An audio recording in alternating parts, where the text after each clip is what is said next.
Hello. Hello, Could you start by saying your name? my name is Tuyet, and it is my pleasure to be here with you to be able to share my stories. Thank you. To begin with, could you describe for us your life before the end of the war? Um, I was born and raised in Dalat, which is about 300 kilometers north of Saigon. Before 1975, I was only 12 years old, and my father working for the government, so he's basically a public employee, and my mother is a homemaker. We have a very normal life. We are not rich. In fact, we were poor, but we are comfortable. We are happy. We have a little bit of the land, to plant corn and sweet potatoes, something like that. But we were very happy. I came from a big family. I'm the youngest one of 10. My father is from the north of Vietnam, and his homeland is Thanh Hóa. So he escaped to the south in 1954 when the country was divided. My mom is from the lowland of Vietnam. I don't know much about my mom. And I don't know much about my dad's family either, but he only tell me the story how he escaped from the north into the south. So basically we have a normal life. However, in 1968, when I was about 5 years old, which is a Tet offensive, war is happening everywhere. In fact, it is happening almost like next door to me because we live very close to the French school. It's called Lycée Jackson. So we are only a step away from it. So the school is like a bell. It has a bell tower. So 1968, all I can remember is the airplane, the aircraft is flying all day, and every time it is passing by my house, the whole house shook. And so whenever I hear the airplane passing by, it means that they are going to hear the explosion very soon. And that is what happened, is the bomb exploding very soon. Somewhere, we hear it all the time, all day long. And at the bell tower of the school, that's where I see it, is that the communist rebel is hiding in the tower itself. So you can see helicopters flying around it, and I can literally see the sparks from the gun, the automatic guns shooting into the bell tower. So I mean, I can see, like the sparks coming from the bell tower and the spark coming from the helicopter, and it's going all day long. And at that time, I remember I was only 5 years old, and the sound of the aircraft really scared me. And 5 years old, you figure if you hide and you don't see the airplane is not going to see you as well.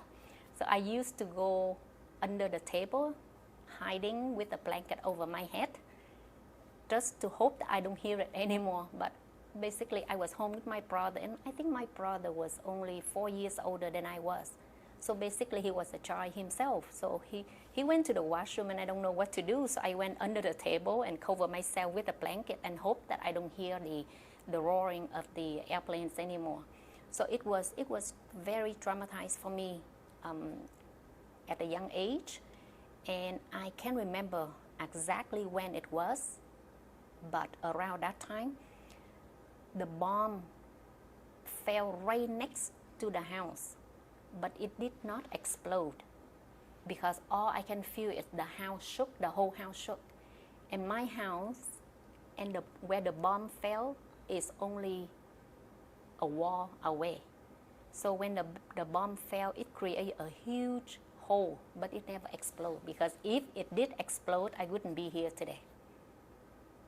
So that was one of the a scene to see for me, and something that I don't think I can forget, especially now. Even every time I hear the airplane going, like, you know, sometimes you hear the air show at CNE. I love to watch it, but the sound of it, it somehow, as soon as I can hear it, I get butterfly in my stomach. So coming from a family of 10, 2 of my brothers were enlisted in the army. One of them is in the Navy force, and one is just a regular army. And we lost him at the age of, he died when he was 18 years old. He enlisted in the army when he was 17. He didn't have to go, but I guess, you know, it is during the war. So he enlisted in the army, and he died when he was 18, so only a year. And how he died was, which is really odd, that he was in the Navy, but he died from the airplane crash. Because he was flying home from my sister. At that time, my sister lived in Saigon, so he was flying home from Nha Trang, and I guess it was flying over the jungle, or I don't know what it was. They call it Rừng Lá. So they shot the airplane and it crashed. It was a military airplane. So when it crashed, we couldn't find his body, and we didn't get it until 6 months later, because he was quite tall, and it was military airplane. So in the airplane there were a lot of American as well. So they, whichever bodies that they found and they cannot identify, they took it to the States. So after they did all of the testing and DNA and all kind of things, until I find out that he wasn't one of American, so they returned his body. So we did not do a burial for him until 6 months after. Yeah. And when the war ended, how did life change for your family? Well, before the war ended, because Đà Lạt is in the northern part of Saigon, we lost it first before the war ended. So we ran away during the war, actually, because we were afraid that the communists would take over the city, and we did not even think that the whole country would collapse. So the cities surrounding Đà Lạt already fell into the communists. So you can figure Đà Lạt is just sooner or later. So my sister in Saigon, she sold her house so that she can get the money to buy the airplane ticket for us, so that we can fly from Đà Lạt to Saigon, because we figured that we would be safer in Saigon. You know, my father is from the north. He knows what a communist is like. And from what I see in 1968, because in some part of Đà Lạt, during the day is republic, but at night it is occupied by the communists. So, you know, especially for men, during the day they can live in their home, but as the evening comes, they better leave, because the whole area would become controlled by the communists, and they would come and they would cut the head off or behead it, or however you call it. So because of that, we don't want to live with the communists. So we figure if we run away before they took over, we would be safe. So my sister sold her house, and she sent the airplane tickets for us to go. So my father would be the last to leave. So all of us be able to get out of Đà Lạt and safely, until my father, he was the very last one of the family to leave. And his airplane, in fact, was the very last one that left the airport, because as soon as the airplane took off, they bombed to the airport. So no more airplane be able to take off after his airplane. So we were end up in Saigon, but we don't think that at that time it was very chaotic, and that was only, I think, about January or February of 1975. So we stayed there for a very short while because we don't have a house to live there anymore. We stay in the hotel, and then we decided that we should move to Cần Thơ, which is further south, because my brother-in-law is from Cần Thơ and he has a house there. So we moved to slowly, we moved down in that area. So when we end up in Cần Thơ, that is when the fall of Saigon in the April 30th, 1975. That's where we were at Cần Thơ. Now, one of my brother, the one who was still in the army, because you know when you are in the army, you cannot leave until you have the order. So when Dalat fell into the communists, after we left, he was still stuck in there. So he finally run as well, but at the time that he decided to leave, there is no more transportation from Dalat to Saigon, or to get out of Dalat. You could have seen like cars bumper to bumper for miles. So he was on foot. There is no way that you can run on the car because all of the automobiles running out of gas. And when it's running out of gas, you have to push it to the side in order to find space for you to go. But then too many of them, they won't be able to do that. So he was on foot running through the jungle. So finally he made it as well. I don't know how long, for weeks he did, but he made it. But he was really, really sick because, you know, going through jungle, he ended up catching malaria. So at that time I didn't know what malaria was. All I can see him was he was, you know, like cold and freezing cold, and he just shook uncontrollable. So later on then I know it was malaria, but he go through the phase, you know, like fever, and then he become normal, and then fever again. So I was too young just to follow after that, but we all end up at Cần Thơ at one point in 1975. He came with you? My brother? Yeah. To Canada, you mean? No. To Cần Thơ. Yes, he finally made it to Cần Thơ. I don't know, it has to be weeks for him to end up in Cần Thơ. Yeah, so we all end up together. Yeah. So after 1975, we end up in Cần Thơ, but too many of us in one house, and we don't know what to do for living because my father worked for the previous government, and we know that he's not safe. So we cannot go back when the whole country is a communist anyway, but we cannot go back because if we go back, my father would be put in the what they call is the re-educational camp or labor camp or whatever, because all of his friends end up in the camp. The one who works with him, the one who did not leave, so he never returned.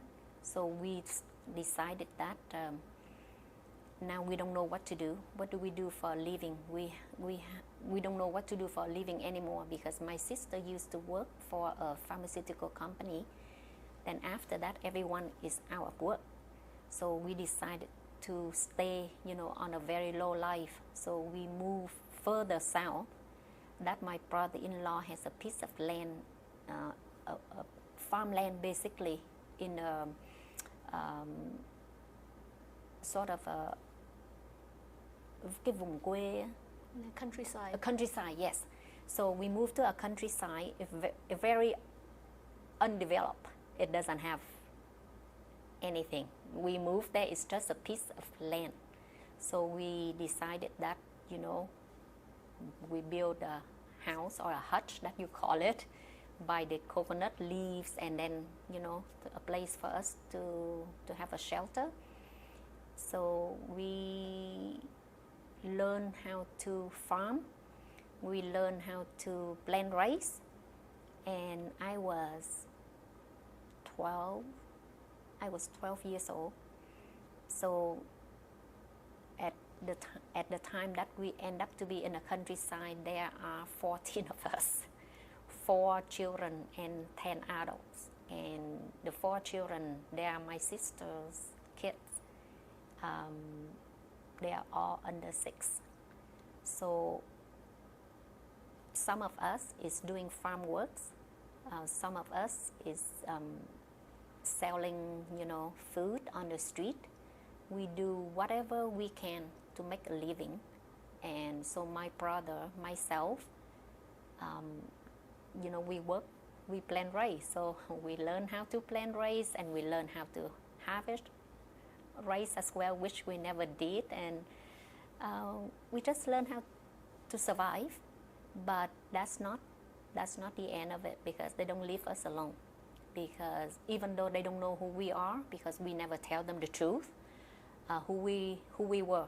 So, however, my brothers, they are at the age of, what do you call it? Conscription? Draft? National service? Yeah, national service. So they were sort of drafted to do military service. They made it home safely after one trip, but they were really, really sick, because basically it is a labor. They haven't gone that far into the front line yet, because they're still sort of, I think they are still underage, probably maybe 17, around there, I think. I think. I was 12, so he must be 12, 15. Maybe he was 17. So maybe one more year he would be drafted for sure. So we decided, my mom decided that, this is not going to be safe for him, because sooner or later they are going to take the 2 of them, and you can see in the village, most of them don't make it back. Either die from sickness, because wherever they end up is sort of in the middle of nowhere. So my mother decided that it's time to find a way for them to go. So that is how we started the journey there. Yeah. At this point, what year was this at this point? 79. Yep. So the war had already started to break out in Cambodia. In 75. Yeah, oh yes, definitely in Cambodia. So that's why we know for sure, just as a matter of time, they could be, drafted. But during that 4 years, it is terrible that everything is controlled. We would not have they keep saying that we have the freedom of religion, but we have the freedom of worship, but we don't have the freedom of religion. We have the freedom of movement, we have a freedom of trades, we have all the freedom that we can have, and that's what they said. But for example, when you say freedom of movement, you can go anywhere you want, but you have to go to the authority to get the permit, so that you can go from A to B. And when you get to B, you have to report to the authority again. So that's not a freedom of movement. And for the family like us, we have to have a family ID? So with that ID, you cannot have any extra in your family, and that ID would determine how much food you can get per month, right? How much food that you can buy, how many kilo of rice. Everything is under control, including sugar, oil, charcoal, gasoline. So all of that is being controlled. And I remember I was lining up with the family ID. Let's say if a family of 10, then you allow per head, right? So you line up, and by the time you line up the whole day, you get in there, they said, come back after lunch. When you come back after lunch, they said, ran out, come back the next day. or if they don't want to sell it to you, they look at the family ID and they said anyone working for the previous government, for example, that they recognize, for example, if they know your history. Doesn't happen to my family because they don't know who we were, but they can turn you down just because of a simple reason that come back tomorrow, and that tomorrow never come, because that tomorrow the food never arrive, or even if it is arrived, it's not your turn to buy. So everything is being controlled in a way. For example, they said that freedom of trade, you can buy anything, but there is nothing to buy besides whatever the government control. And if you sell it outside on the black market, you can be arrested. So everything is you can buy it, but everything is a hush-hush. So it makes life very difficult. So I was 12 years old helping my dad with all the farming, and I can't even carry on my shoulder to bring to the market because my other siblings are already working on the rice field. So we divided so that we can do all of this work, whether we can plant vegetables or whether we can plant rice, whatever we can do to make, the living, to make food on the table. And it is difficult. Not only difficult in a way of finding food, but it is the mental terrorization. At night, if we hear the dog barks, then we started to panic, because it means that the authority is coming somewhere to somebody's house, whether it's your house or your neighbor's house. The knock on the door in the middle of the night can be a terror, because they would check and see how many people who live in your family. They would find out like who is at the age of the military service. They can take away in the middle of the night. Or if you have a nice house, for example, they can knock on your door and they can take the whole family into what they call new economic zone. So anything like that, it makes you live in the stage of terror. You don't know what would happen the next day. You live today, you know you are safe today, but then tonight you don't even know. So whenever you hear a knock on the door, for example, you better have a place to run first, in the backyard or something like that. So if they search, you are not home, then at least you are okay. So it is in a stage that your mind has to be always aware. And not only that, you have to be aware of your neighbor as well, because your neighbor can be the eyes of the authority as well, because they encourage the children, they encourage everyone to report everything that they see to the authority. So it is very nerve-wracking for us, especially it happened a few times that they came into our house and searched for anything. So when they search, they would search for anything that is valuable, not anything that is illegal, anything that they consider from the rich. If it is from the rich, it means that we are robbing from them. It doesn't matter whether it is your property or not. Anything that they want to take away from you, they will say that you robbed from somebody else, so they will take away from you. So at this point, your parents have decided that they want you guys to leave. To leave, yes. But because the boys are more, because at the age, so my parents said that, let all the boys go first, and then we go last. And just in case, we don't want to go all together, because just in case that we are being captured, there would be somebody else outside to look after us in jail. So that's why they send off my brothers first, and then for the girls we go slowly one after another. Yeah. They arrange different trips. They arrange different trips. Yes, we left totally 6 different trips altogether. But did anybody fail? All of my siblings' trip end up perfectly, but when it comes to the first trip that I left, we didn't make it. because somebody must have find out anyway, so we never made it anywhere yet. So I can end up coming back home, but nobody know because we keep it really quiet. But the second time we were successful. But the second time we left, we took a 6-year-old niece with us as well, which wasn't in our planning because of the fact that she was one of my oldest sister's daughter. And but my sixth sister used to look after her. So sometimes kids have a sixth sense and they have a feeling that we are leaving her. So that night she would not leave us at all and she wouldn't go to sleep. So by the time we left at 10 o'clock, she was still awake. So she took her shoes and she just standing there and wait. So we have no choice. We had to take her with us because otherwise if she is crying, that would expose everything.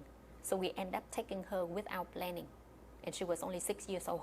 But her mother didn't even... Her mother did not live with us. At that time, when we lived together for a little while and it was so crowded, so we decided, so my other sister just bought a little house, not too far from it, but just enough so that we can split into two. So that's why when she came for a visit, actually she came for a visit that day. And then it happened that night was the night that we left. So we have no choice and we had to take her with us without any planning. So, but because we cannot afford it for her to cry. Because the moment she cried, that's the moment that the neighbor know. Back home, houses are next to each other. So when there's any noise in your house, the neighbor would know. So we just have to take her. We have no other choice. So no clothes, nothing. We left with only what we wear on the body. I remember I wear triple pants, triple shirts, so that you are not carry, because the moment you carry any bag, somebody would notice. So we have nothing on us at all besides whatever we can tuck it into the pocket or triple the clothes, and then we left because we live very near the ocean, very near the beach area. So we left at about 10 o'clock at night. So we just walk out there. We just walk straight on the beach into the mud, because it's not a sandy beach, it is a mud.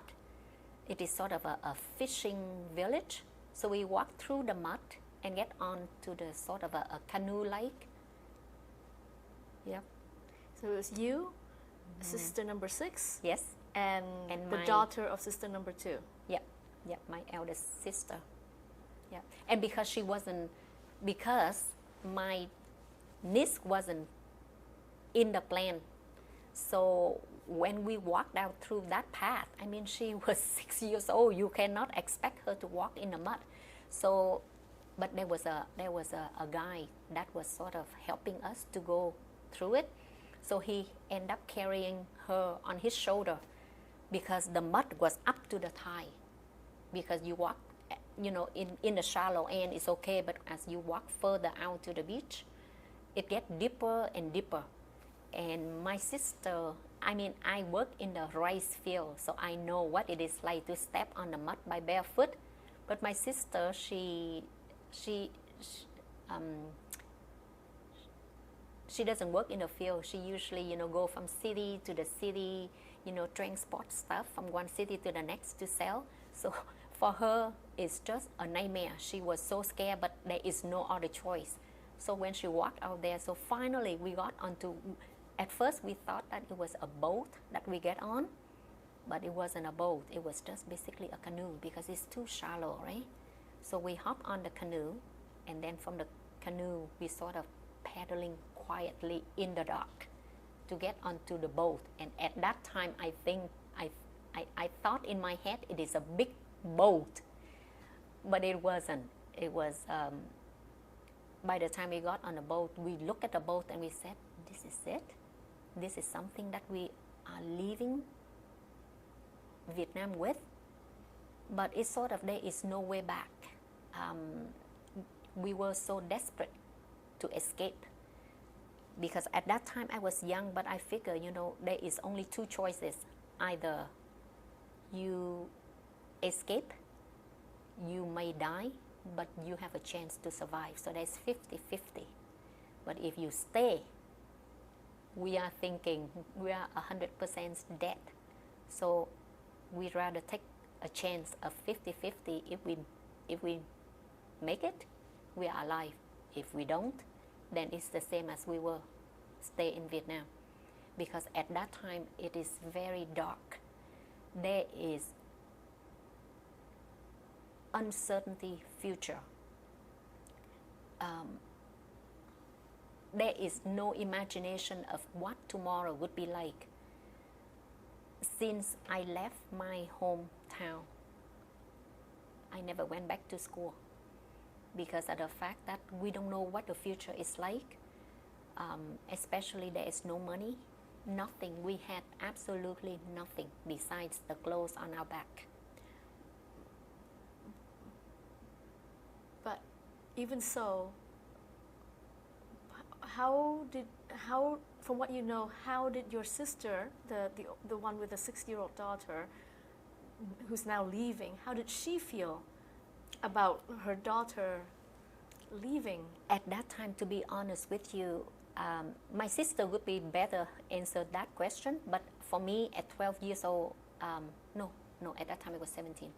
But at that time, all I'm thinking is, we have no other options because of the fact that we cannot risk her crying, because then everyone else would be in trouble as well. But at least by taking her, yes, without my elder sister knowledge, it's awful for her, but there is a chance of survival. Did she ever talk about that afterwards? Oh yes, yeah. How did she, what were... My sister, you mean? My elder sister? Yeah, what went through her head when she found out? Her father actually was really upset more than the mother. The mother was, she was upset too, but she was hopeful because that's the future for her daughter. So even though they were upset, they were hoping that we were captured so that they could get their daughter back. But then after that, they were praying that we would make it okay, because it is a chance, right? We were taking a chance. There are chances that people made it. So we were hoping, and that's what they were hoping for her as well as us, that we would make it okay. Yeah. So tell us about the voyage. How big was the boat? When we got to the boat, we left there about 10 p.m. paddling. We got to the boat at 5 a.m. in the morning. And when I saw the boat, it is just a little tiny fishing boat, about 8 meters long, 1.5 meters wide, and that's all it is. And it's not really a boat that it has a steering wheel. It doesn't have a steering wheel. You see boat, it has a little round steering wheel. This doesn't. This is so tiny that it has the engine, and it has a little round thing that you put the stick in, and then you can sort of hold the stick and steer it that way. But that's not meant for going through the ocean, no. But that is what we got on, and that's what we left with. So it's very tiny. So when we got on it, they are already crowded. There are already people in it already. I don't know like how many trips already that people made. But when we got there, they are already over 20. So we got on it, and everyone have to go down on the bottom of the boat, which is where they store the fish. So they make us to go down as well. So as soon as I went down on the bottom of the boat, I smelled the carbon monoxide from the engine, because that's where the engine is, right? And that's all we are smelling. And they have to cover. I couldn't take it. I could not take it. So as soon as I got there, I jumped right up. I said, I could not take this. But at that time, like you only think of survival. There are so many of them down there as well. But because I was almost like I was the last one to got down, so I was the first one who jumps back up. And because I jumped back up, my niece jumped back up, and my sister and another another lady with another daughter as well. So we end up staying on the top of the boat in a little hut like. So that is where we stay for the rest of the journey. And after that, I was thinking we were very lucky because the rest of the people still on the bottom of the boat. They were smelling all of that carbon monoxide. And on top of the boat was a lot of sugar canes, because the boat was transporting sugar canes as a decoy. So we have a lot of sugar canes all over. So they just open a little hole for us to jump down, and then they cover with the sugar canes again. So whenever, if we see another boat passing by, then we got to get down just in case it was the police. So by the time we got there, we were waiting for nearly 3 days at one spot, because of the fact that the steerman or the captain, he said that there are more people coming. I said, how are we going to fit with all of, because he said he expects about 50 of them, and we are only 20s. So we waited and we waited. Nobody came. So I think about 2 days later, there is another canoe type. I don't know what you call it, for York. It is a canoe like, but it is like a speedboat. So that person came, and they supposed to bring us, because we had no food, we have no fuel, we have nothing, because sometimes when a boat left like that, they don't want to carry anything, because just in case they are being caught. So what they do is they left with nothing, and then later on the smaller one would come out and bring fuel and food by the final day. So that's what we were waiting for the fuel and food and water, because we have no water, no food, no fuel. So we waited for 3 days, and these people came and they said that they want to talk to the steerman on their canoe. And the steerman feels something is not right. So he said, no, if you want to talk to me, come over and talk to me on this boat. But if I go to yours, what happened to these people? Because he has a feeling that they would abandon us, because they have to pay him to take us away. That was the original plan, but maybe something went sour, I don't know. So they came and they want to talk to him, but he said, no, you have to come to talk to us, and they refused to do that. So finally they left. So we knew this is it. We have nothing, no supplies. So we have no choice, because in our boat there were few people who worked for the previous government, who were soldiers, and they said that now we have to make a decision. We can either go back. Whoever wants to go back, they will come to one of the islands and release us, and then we have to swim in. And then the rest, whoever wants to leave, stay, will leave. So they give us 2 choices, because now we know we have no fuel, no food, nothing, no supplies. So my sister at that time, she wants to go back, because she said that, with my niece and we have nothing, she's scared. But I said I would not go back. I said, if you want to go back, you go back, but I will stay and I will leave, because I don't want to live under the communist regime. So they told her that they would release her at near the island, and then she has to swim in. She doesn't swim, and she doesn't want to walk in the mud like she did before. She was so scared of that. And so she said, no, I'm not going by myself, because nobody wants to go in except her, right? She said, I'm not going by myself. So basically she reluctantly left and stayed with us. So as we decided to leave, the weather started to get very stormy. It was really, really bad, because if you think about it, September, October is a hurricane season, right? And I think that's why they were planning to leave at that time so that the police won't pay too much attention. When the weather is good, so many people would leave.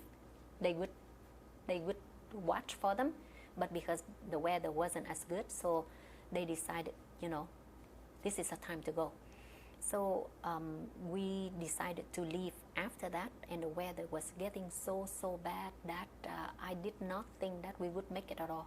I was so sick to the point that my sister said that she just waited for me to stop breathing, and then the body would be tossed to the ocean. Because when you throw up so much, there is nothing left to throw up anymore, especially you don't eat, you don't drink, there's nothing. Before we decided to leave, we have no water, so they decided to take the water from the ocean because it's not that far, so the water is not salty yet. So they started to take that water and take with us. So during the trip, whenever we are so thirsty, they just take a cap of that water and give it to us. There is nothing else to drink. So, the water is not salty yet, but it's not fresh either. But because you are thirsty, you drink it until the rain comes. Then we can get some of the rainwater, but we have nothing even to capture the raindrops. It just whatever we can find on the boat. So after about that is 3 days gone by already, until Wednesday. We left Saturday. Until Wednesday we met the Thailand fishing boat. So we thought that if we ask for help, we may get some help. In fact, they pull us closer, and they managed to help us to get on their boat. Ship, actually, it is a big ship. They cannot get closer to us because if they get close to our boat, we would sink because of the wave. That just to tell you how big of the ship it was. So they just stop totally, and then they would throw us the rope and they pull the boat closer to them to help us get on their boat. So we thought that they rescue us. Little did we know that they started to search for anything valuable, and at that time I was just too weak to walk. So one of the men was holding me. He was holding me so that I can stand up for the other one to search my body. When they are searching, there is nothing because we didn't have anything that we bring with us, but maybe other people from the city, they probably have some jewelry or some gold, I don't know. But after they did a complete search already, then they started to kick the men from their ship into our boat. They just turn the person around and they kick. So as soon as that person is kicked, he screamed, "Jump!" And as he screamed, "Jump!" then we realized that, oh my God, this is a pirate. This is not somebody who was helping us. So all the men jumped off the ship into our boat, and now you can imagine how tall the ship was, because I don't know how high, I could not remember because I was just so sick that I wasn't aware of the surrounding anymore. But at the time that we realized that they were pirates, everybody is jumping. You can see they are jumping so fast, and some of them made it to the boat, some did not. And so I didn't know what to do. I said, this is like life and death situation here. So I started to run as well. I tried to flee from the men. At that time, the adrenaline rush in me gave me the strength that you would not imagine. And this is where I believe that, when it comes to either live or die, you will have incredible strength. And I tried to run away from him. And at that time, I told you, I could not even standing up, and he was holding me. So I just run away, and he tried to catch me back. But I was wearing a very thin sweater, and that sweater is open in the front, so he got a hold of my sweater, and I remember I hold with my 2 hands on my sweater and yanked it off from him. It came off, and then I jump as well. I don't even think twice. So I jump because all the men now is in a boat. They just trying to catch us. They just screaming, jump, jump, jump fast. So I did. I jumped and they caught me. After I jumped, there were still few more girls on the ship, and she did the same thing as I did, but her half body is hanging on the boat. The other half is on the ocean. So her face, she hit the side of the boat so hard that I looked at her, I thought that her face was smashed. But all I can see is a huge swelling ball, like a tennis ball on her face. But we all survived. So finally, when they left us, the ship just took off. Now, if the ship wants to get back to us, we would not have any mean of defending ourselves at all. But they left. So we said, okay, now, are we missing anyone? Or do we have everybody? Because we counted, we were 24. So we started to count again, But how do we know who is who? So we only end up with 22. So we asked that, is there anyone there that knows somebody that is not there? So it happened that one of the guy, 2 of his sisters are missing. So obviously the 2 girls are still on the ship. So there is nothing we can do now, but just to continue our journey. Your sister was okay. Your sister also jumped? Yes, we all have to jump. I don't know how. Your my niece, to be honest with you, I don't know how they did it, because I was just too sick to notice anything. And when you have to run for your life, you don't think about anything, but you just go with your survival instinct. So nobody fell into the ocean? Nobody, well, no. Only sort of, I don't know anyone fell in the ocean and swim up. I have no idea. I have no idea at that time. But 22 of us made it, except 2 girls went missing. Now, when we figure out the 2 went missing, we don't even know were they in the ocean or were they still left on the ship. But most likely, because girls, most likely they were still left on the ship, but we have no other choice, but we have to continue. So because after they took us to their ship, they went down to our boat and searching for more valuable stuff. As they were ransacked the boat, they threw out everything on their ways. They threw out the stick that we used to steer the boat. They threw out anything in their way at all. So we end up having absolutely nothing left. All the sugar canes pretty much were gone. The only thing that left that saved us is few pieces of the sugar cane on the bottom of the boat. So we used that to steer the boat. So we continue with that for another day and a half. We met another fishing boat. Now this time we said we are going to run away from them. We are not going to ask for help. The first one we raised the white flag to ask for help. This time we started to run away. They were chasing us. We ran, they chased us. Finally, they caught up with us. We have no other choice, but they told us that to get closer, and they come by our boat and they pull us closer, and they get us on their ship again, just like the other one. So, but what can we do? We were hoping that they would rescue us, and they did. So when we got onto their ship, they said that they have to destroy our boat, because that is the evidence. When they rescued people like us, after that they told us that they are not allowed to do so. and if they do, it is their responsibility.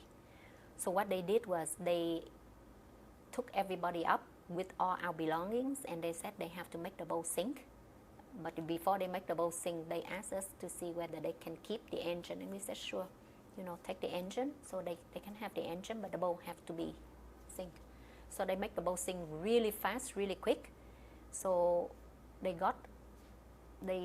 put us they centralize us on one area of the boat where the captain of the ship can see us.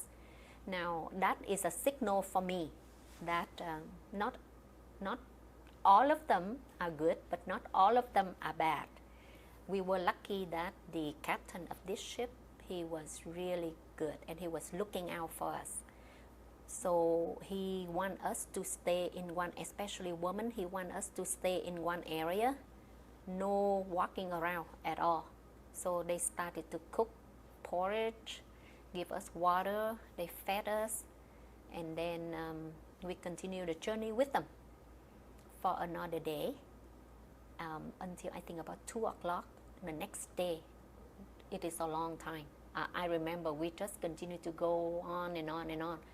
So about 2 o'clock in the morning, they took us to one of the area. It is in the dark, but they show us that this is safe for us to get down on the rock.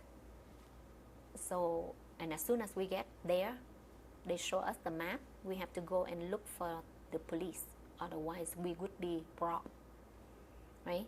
They show us this is not far from the police station, so when you get there, go and look for the police right away. Wait until the weather is, get to dawn, because it's only 2 a.m. But because they don't want other people seeing them dropping us off as well, right? So they just want to drop us off in the dark. And then they left. So we don't even know who they were. We have no idea the name of the boat. We have no clue. But that is what they wanted. They don't want any recognitions. They don't want us to know who they were. That only after we figure it out. But at that time, they said that they just started their fishing trip. They cannot go in yet. So this is already took a day from them already. So they said just get off, go and look for the police. So we went there and we waited until the morning, and some of the guy would walk to the police station and let them know that we are here. So they come, they get us, bring us to the police station and do all of the paperwork, interview us and see where we are coming from. Just overnight, we just showed up in the land, and that place is called Samui in Chonburi. Was it Chonburi or Suratthani in Thailand? How did you communicate with the boat that rescued you? As I told you before, there were someone who works for the previous government. He was a soldier. He spoke English, and same as the captain of the ship, broken English, but they understand each other, and they show the map, and they said this is where the police is. So he said as soon as you get there, go to the police station, because otherwise we'll be robbed again. Yeah.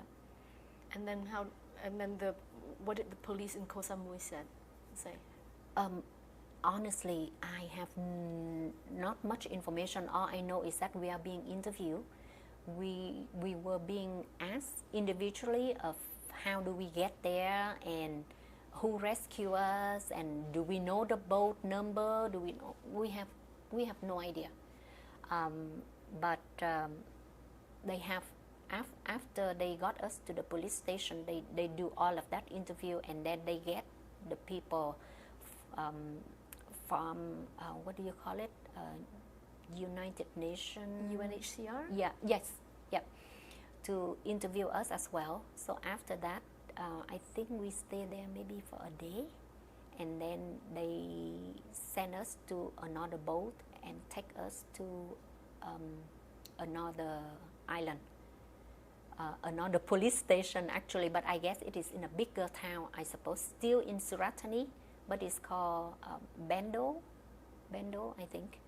Yeah, so they took us to that police station. Now, in that police station, we stayed pretty much close to 2 weeks, waiting for all of the, I guess, investigation, right?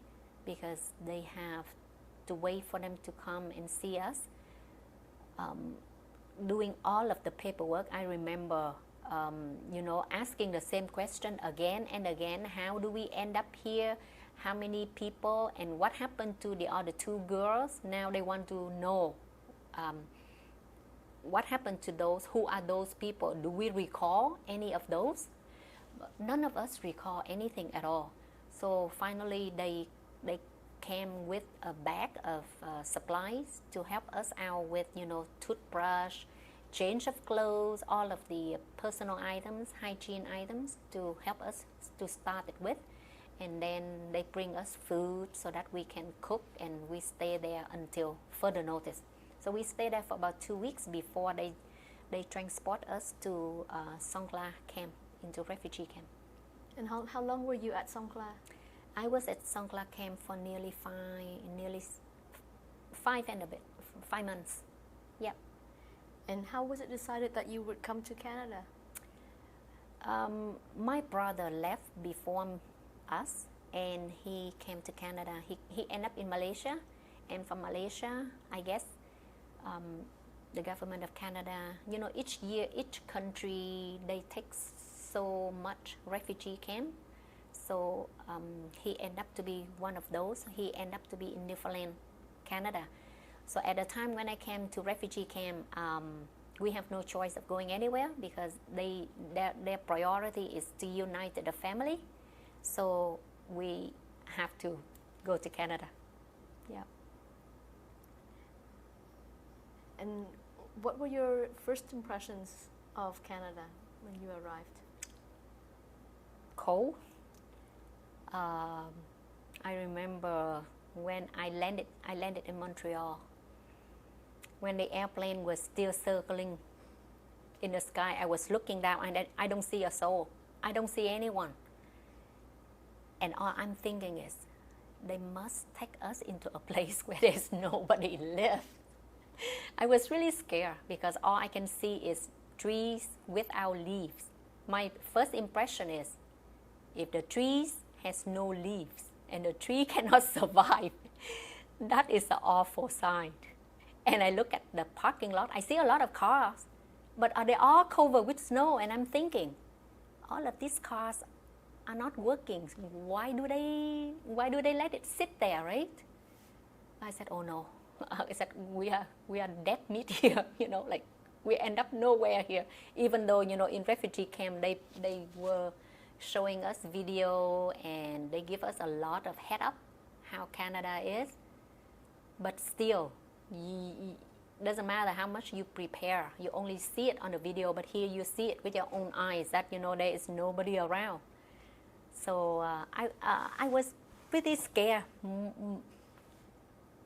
Fear is my first impression, until I got to until it is landed, and then they got us to the military Long Point, yeah, military base. Yes, at the military base.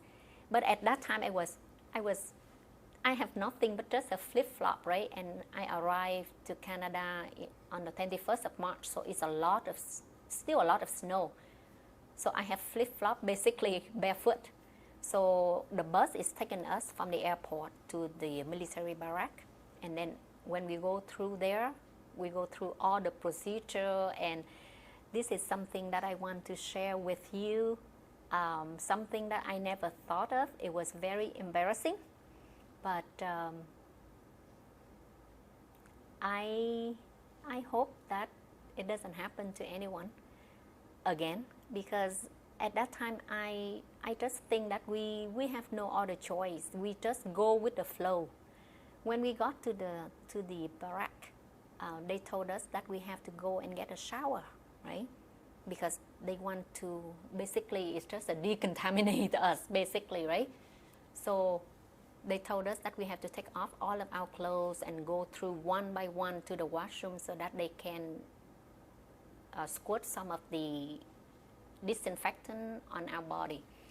But it was so embarrassing that they were all guys, all men, no female, and all of us were just, going through one by one to the washroom, and the man is standing in the front of the door. It was just so embarrassing. So at that time, I thought we have no other choice, or it is just a normal thing to do.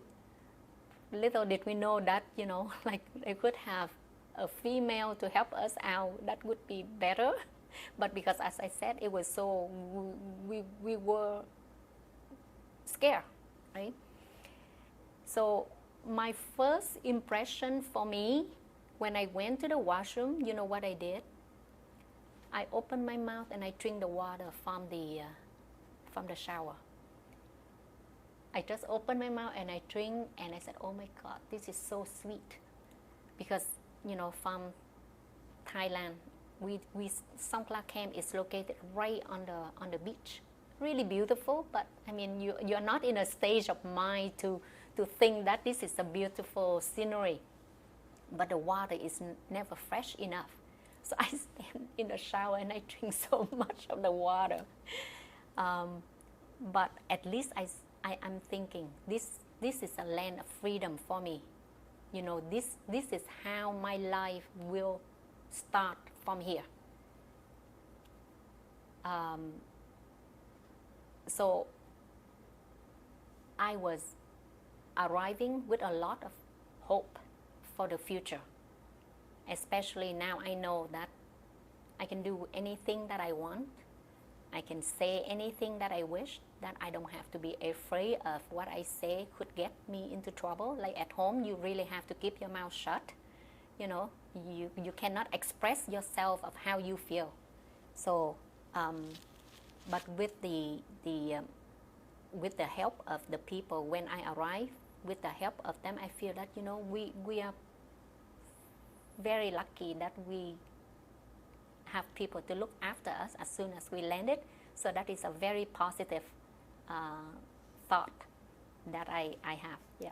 And just to clarify, when you were circling and you looked down and you didn't see anybody, it was actually in Mirabel, the Mirabel airport. It was just like out in the Is woods. It? Yeah. Honestly, I don't even know what airport it was.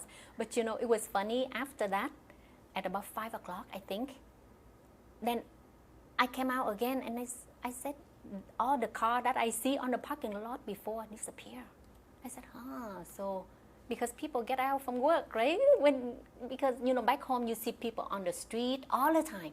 Here everyone is indoor, so we don't see them until they finish work, because it's the winter time as well. So that's why I said, so that is what happens. So tell us about your first days and weeks in St. John's, in Newfoundland. Yes. Yeah. You arrived in St. John's, Newfoundland in March 21st.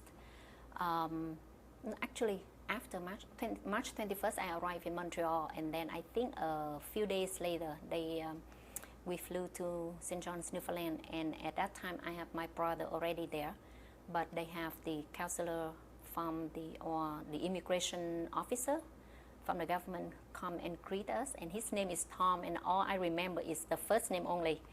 And he helped us through all of that with another interpreter. So they took us, to go shopping to get, winter coat and winter boot, just the basic stuff, just to get us started, and then enroll us into English as a second language. My brother already lived there, so he has his own apartment. So we just move in and live with him. We don't have to look for a place because he already have it. So it is a 2-bedroom apartment that we are going to share, I guess. Like that's what they were planning for us already there. How long had your brother been there? I think he has been there for nearly a year, I think. Yep. Yeah.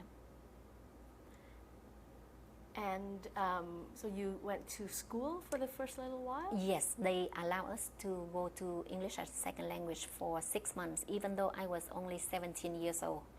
I could not figure out why after.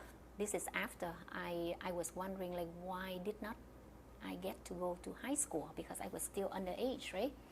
But they sent us to English as a second language, and I studied for 6 months. And then after 6 months, they said that my time is done, that I have to go out to work. But at that time, I did not want to work yet because I did not get a chance to go to school. When the communists took over in 1975, I was only 12 years old. And I did not complete my grade 6 yet. So when the communists took over, we just keep moving further south. I never went back to school. So I said, this is my chance. I want to start all over. I don't want to be uneducated. So 6 months of English is barely enough for me to communicate, but how do I get a career? Where do I go from here? I have no guidance whatsoever. So I remember they said that I have to go and get a job. And I said, what kind of job can I do? He said, what did you do when you were back home? I said, I was a student in 75, and then after that I was homemaker, basically, cooking, cleaning. So she said that your English is not good enough to go to school, because I said that I want to continue going to school because I want, in order for me to learn something, I have to have my high school diploma. So she said, but your English is not enough for you to go to school. And I said, exactly, my English is not good enough, and that is why I want to go to school, to continue to improve my English. So she said, but every Vietnamese people come to this city said the same thing. They want to go to school. We bought the spot for them because they have to buy the spot to send us to continue our education. So she said that everyone said that they want to go to school, and we bought the spot for them. They started, and then not too long after, they all dropped out. So we are not, going to continue with this. And I said that, but the thing is, not everyone is the same. I said, yes, I agree with you that everyone else did that, but you cannot base on their experience and then classify me in the same group, because everyone has different abilities, everyone has different circumstances. But for the fact that I know, my brother was one of them. He went to school too. He couldn't do it because of the fact that he has to support us coming, he has to support family back home. He worked 2 jobs and then going to school. There is no way he can concentrate on school. So he dropped out, and because of that makes anyone after, it affects everyone after as well. But I said, it's sort of, you have to give me a chance. I told her, at least those people, they try. They have to try in order to know. If you don't try, how do you know? So I just keep arguing with her back and forth for about half an hour. Through a translator? No, myself, no translator. With 6 months English? In 6 months English. And I was just, like either gesture or whatever. I tried to make her to understand. And I think I was pretty good at it. So she said, well, I remember very clearly, word to word, she said, if you can sit here and argue with me for the last half an hour, I think your English is good enough to go to school. Thank God. She enrolled me in that school. It's called Adult Continuing Education. And they will allow me 12 months to do so. 12 months to complete high school. I did it in 8 months. 8 months, I am done. I completed, and I was the first Vietnamese group to complete high school equivalent from that school. And I wish that I would meet her again, and thank you for giving me a chance to be able to do what I just did. But at that time, I was just so happy. I finished in May. I enrolled in September. I finished in May. I allowed 4 more months. But I said, if I don't finish by June, I won't be able to make it into college in September. It means that I have to wait another year. So I finished, completed in May. And then I applied to college for September. How many classes did you take at one time? Because it is an upgrading adult education. There is science, there is English, there is math. Those three main ones. And then in science, there is physics, it's all different things in there. The way they are teaching is you are on your own. They don't teach you. They give you a book. You learn fast or you learn slow. It's all up to you.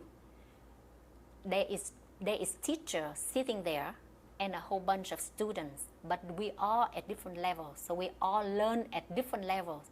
So if you want to learn fast, you can learn fast. If you are slow, you can take your time.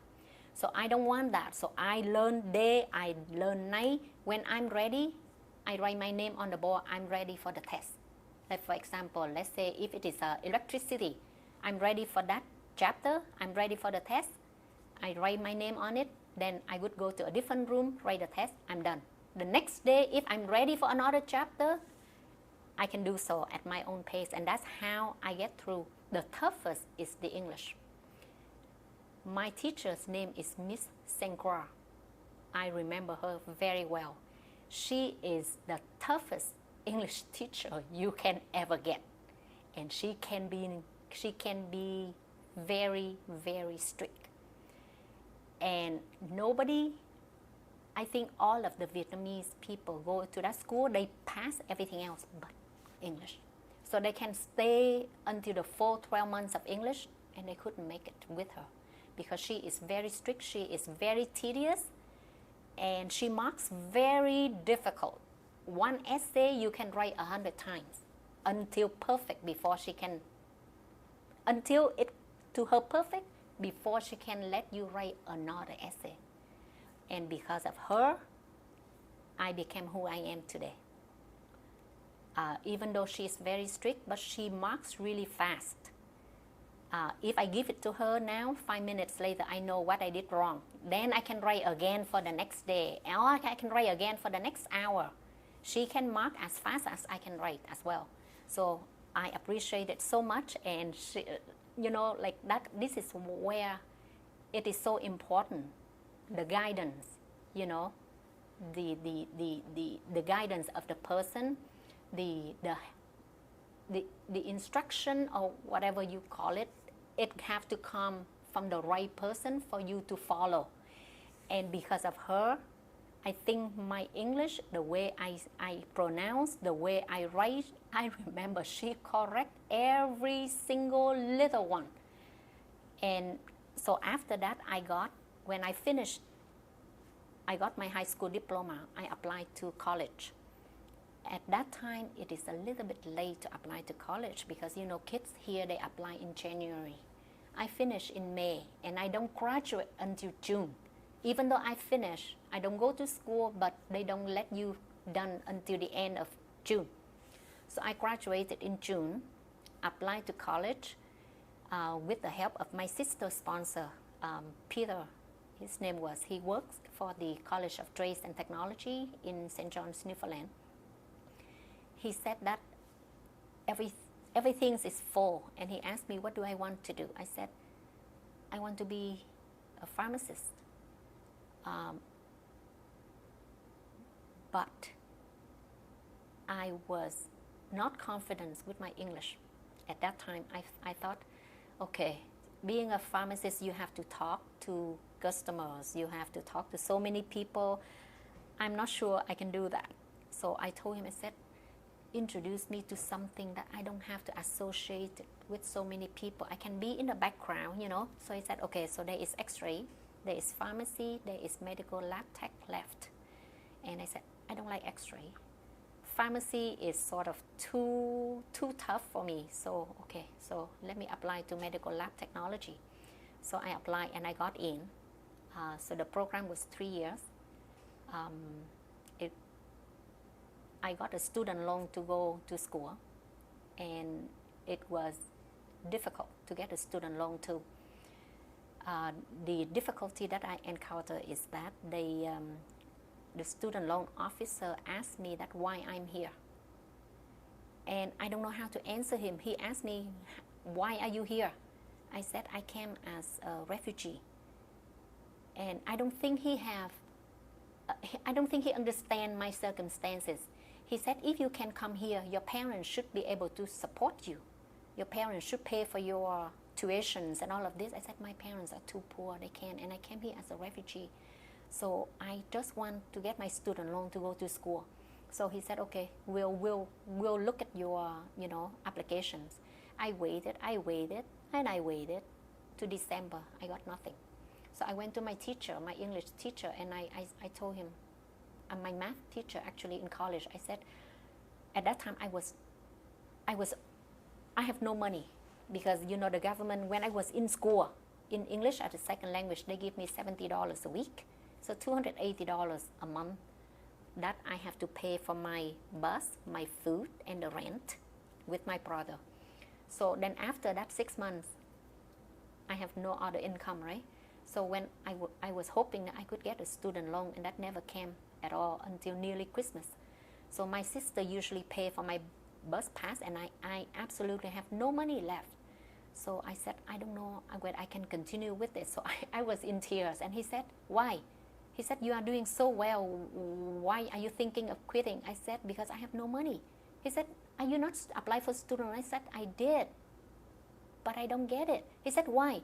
So I told him, and he said, that's none of his business to ask you why you are here.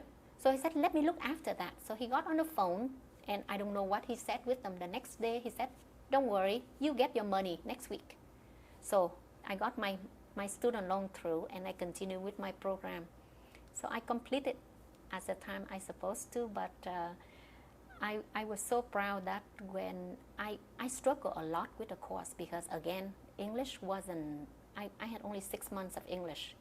And here you are getting into medical terminologies, plus, the language. So language barrier and then medical terminology is a lot of work. But with determination, I finished. And when I finished, I received a General Proficiency Award from Organon Technica. So I was so proud of myself that, here, this country gives me the opportunity that you can do anything that you want with determination. You can do it. And if I can do it, I think anyone can do it as well.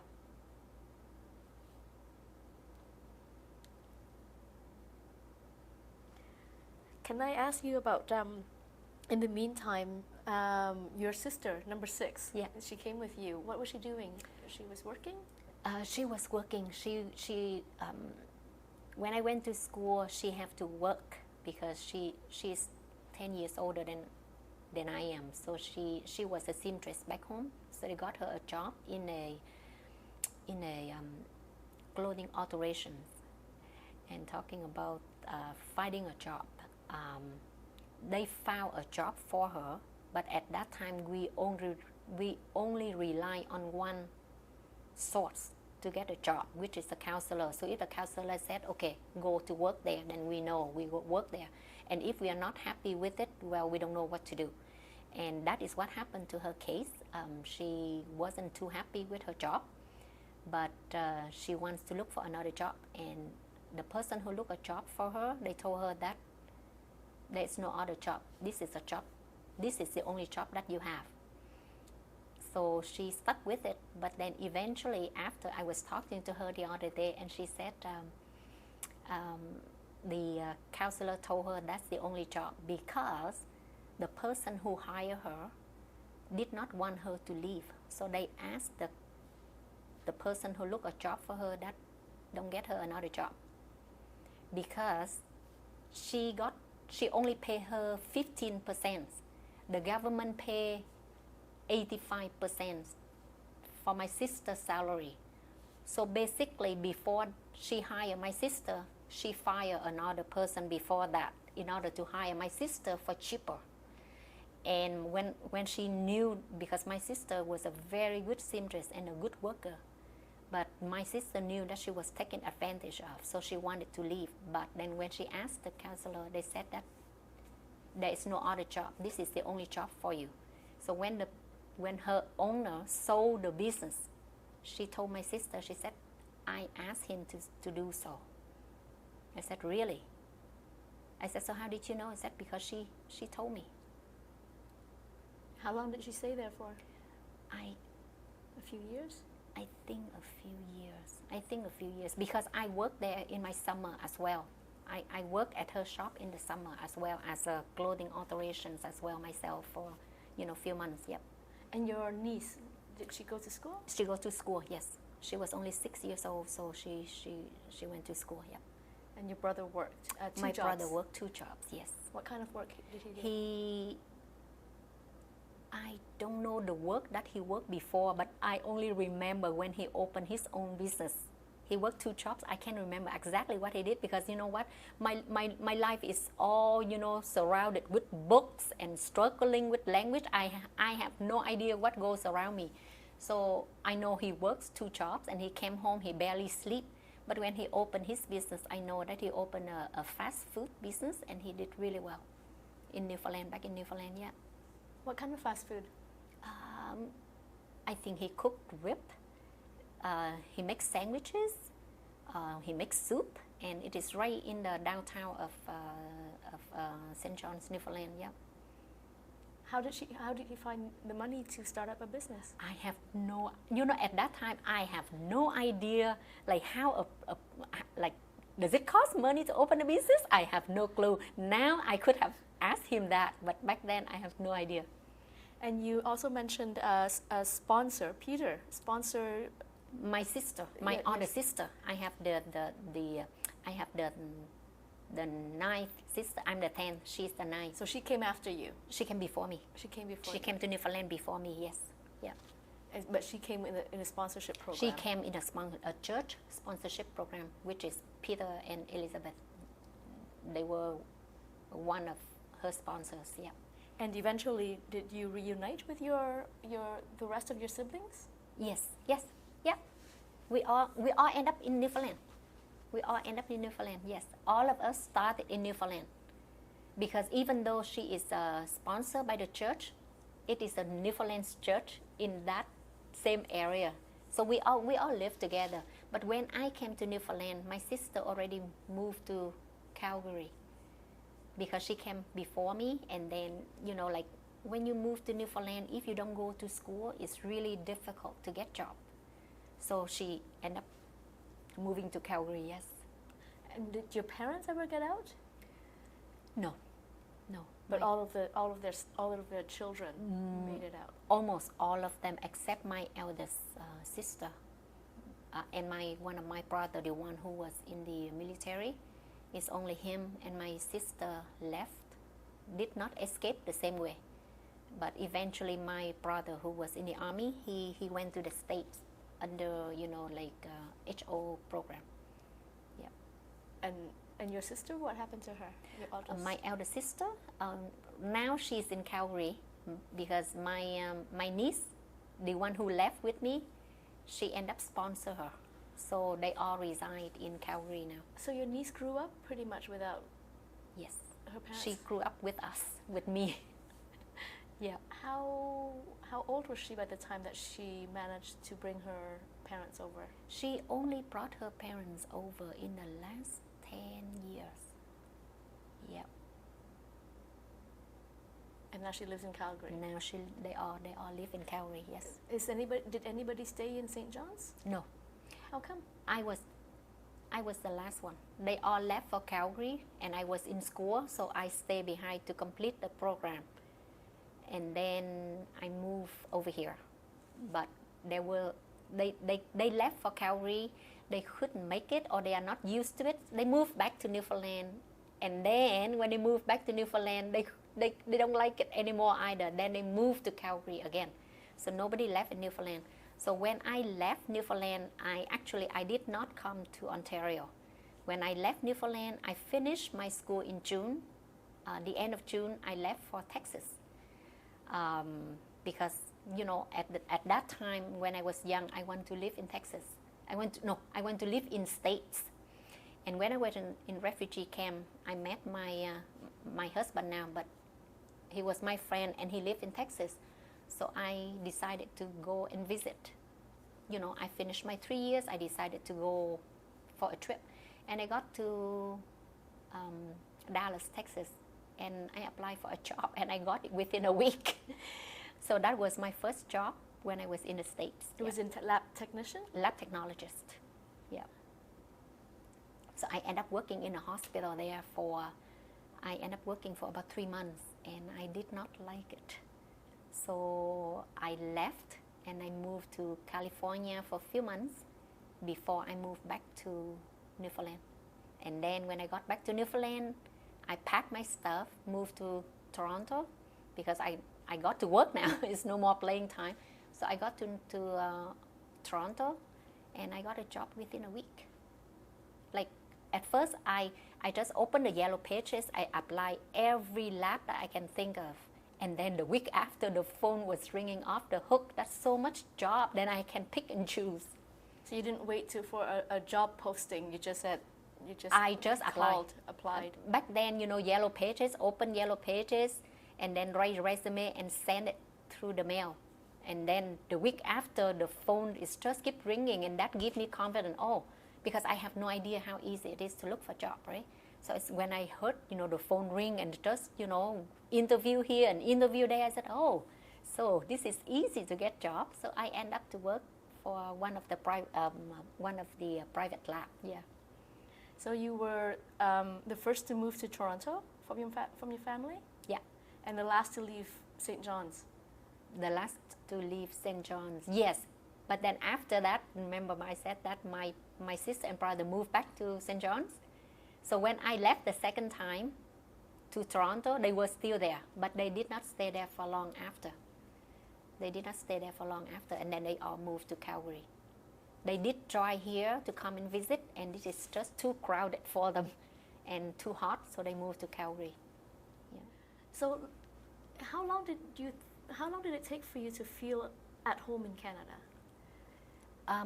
When I first arrived, I don't have any choice. So I have to think this is going to be my home, because when I left Vietnam, I don't ever think there is a time that I'm going back. So right away I said this is going to be home, and this is how I have to adapt it with whatever it is. So there is no question, no uncertainty at all. It's just that, when you set your mind that this is home, this will be home. Yeah. And looking back in the first years of settlement, of integration, what were some of the obstacles and what were the things that helped you settle in? I find that the language barrier is the most obstacle that I have. Once I feel confident in speaking the language, I have no problem integrated into the society at all, because you have to be confident in order to approach. You have to be confident in order to involve. And once I feel that I can do it, I have no problem at all. But before that, when I came here when I was 17, and at 17 is a teenage year. Nobody wants to talk to me, because what are we talking about? I barely speak a word of English. So it is difficult at that time. And plus, the culture is different. So I'm a little bit more of a, withdrawn. But until I was in school, until I accomplished something, and I feel sometimes I accomplish even better than the one who spoke English as their mother tongue language. So I said, if I can do that, why cannot I involve in whatever that I like? So I started to connect with friends, immediate is a classmate, whoever I can.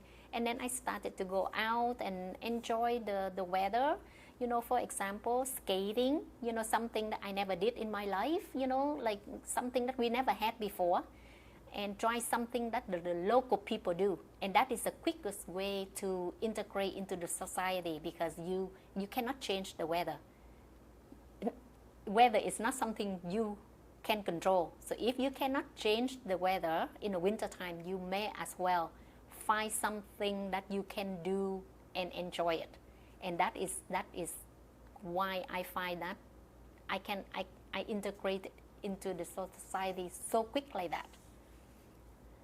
And 40 years later, what do you think about the life that you have built for yourself? I am very happy and I am so grateful to be in Canada, to live in Canada. I have 2 daughters. They are grown up, and I'm looking at them of what they can achieve, what they can do with their lives, and I am just so happy and I feel so blessed that I chose Canada. I have a choice to go to States because my husband has a US citizen, but I love to live in Canada. And make no mistake, this is a country, that gives me so much support. It gives me opportunities to be who I am today. So I think I make the greatest choice, and I look at my children and I'm so happy that I have them here instead of the States, because at the time that I was pregnant with my first one, I had the pressure from my family, my in-law, that I should have her in the States so that she can carry US citizen. And I'm thinking, why? What is wrong with having Canadian citizen? I am happy and I think Canada is a great country to live. Why do I have my child in the States? So I moved there. Actually, I moved there I moved there twice. Once after I finished school and another time after I was married, when I was pregnant with my first one. And the second time I was very sure I don't want to live in the States. So I moved back to Canada when I was 6 months pregnant. And that is the best decision that I made, and no regret. And how do you feel about Canada's humanitarian reaction to the refugee crisis? At the time that we were in refugee camp, we were stateless. We were not Vietnamese anymore because we did not have any paper to say that we were Vietnamese besides the language we were speaking. So I remember on the paper, immigrant paper to Canada, when it asked citizenship, I look at it later. I did not know back then, but later I look at it and it said stateless. What does stateless mean? It means that a person without any country. And I'm thinking, if Canada did not open their arms, did not open the door to accept us into Canada, I wouldn't be who I am today. And if they did not give me the help that they did, I wouldn't be a medical lab technologist today either. So I think have an open door to get more people in, doesn't matter where they came from. It gives the diversity to the country, and it gives different ideas, the creativities. I think that's what Canada is all about. Because sometimes I'm wondering when people ask Canadian, so who is actually Canadian? If you look into the history, we all came from different parts of the world. So I think open door to get more people in is a good thing. However, to prepare for them to be successful is another thing. Because I was thinking, if I did not fight with a counselor to get me to be in school, where would I be? Where would my resources? I have no idea of where to turn, because in I came from a very small town. Newfoundland is a very small province. There is not many resources. It's not like, I can ask you, I can ask somebody. If you don't help me, I can ask somebody. I have no other resources. So if you tell me I'm not allowed, then I know I'm not allowed. But if you are in a city like Toronto, for example, I don't think people would take no for the answer because there are so many other resources for them to ask. But especially if we open door to bring people into a smaller city, I think they have to have a special training. When I said special training is that the counselor should be more understanding of the background of those refugees so that they can avoid the sensitivities. For my case, I was a refugee.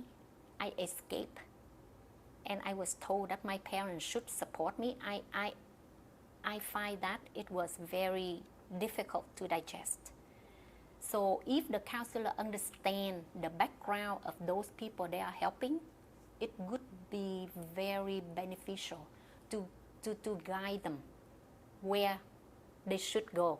Because the guidance from the counselor, I find, is the most important. If you have the resources to guide the people, because when they come to this country, they have full of dream. We have opportunities that we offer them, but we have to guide them. So when you guide them in the right path, they will be successful in the future. Because I'm thinking for myself, if I did not get my high school diploma, if I did not get a chance to go to college, what would I be? Washing dishes? Which I did before, like $2 an hour washing dishes in a restaurant. So was that why your family ultimately left Newfoundland, do you think? It was just the lack of resources and lack of jobs. I think it is really hard to move forward. We all want to make our life better. In Newfoundland, it seems like it is a limit. There is not many things to do even. It is a fisherman place. So there are not many other, came from Vietnam, you want to be able to eat Vietnamese food or to have Vietnamese grocery store. Over there is very little. So I guess, that is part of it. But when you first came, you have no idea anyway. So if I settled in Newfoundland back then, if I have a good job, I would never leave. Because Newfoundland is a beautiful place, the most friendly people that you ever seen. So I think, if I did not leave Newfoundland and I got a good job there, I would never leave because I still have some friends there who live there and they never left. What can future generations of Canadians learn from your personal experience and Canada's Southeast Asian Refugee Program? From my experience, I find that, again, I think I just go briefly about the counselor. They should get training on how to handle, and when they handle the cases, they should handle differently. They cannot group all the Vietnamese people are the same. Everyone has different abilities. Everyone has different circumstances, family background or their education background. For me, I had no education. I don't want to be uneducated, so I push for it. But what about a person who doesn't push for it, right? So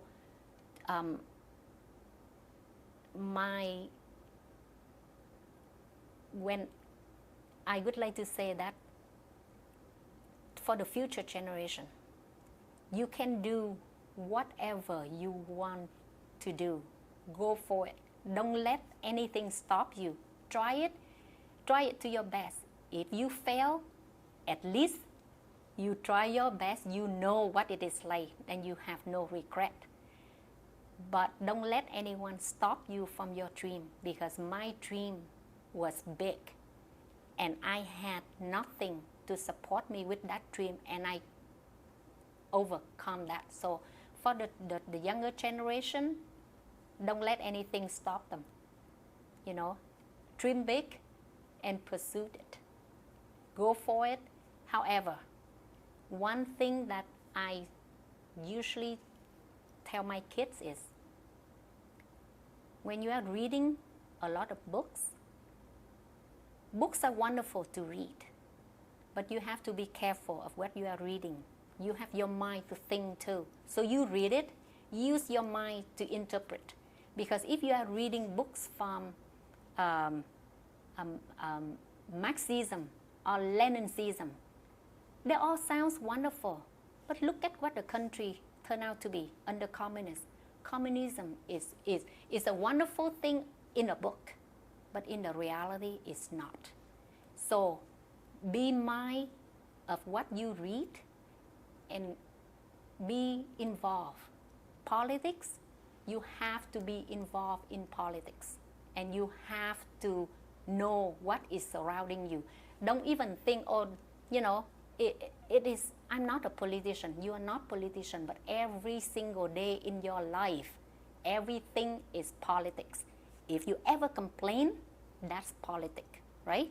So just be mindful of what you read. So have a big dream, go for it. Thank you very much for sharing your stories with us. It was an honor. Thank you so much. Thank you.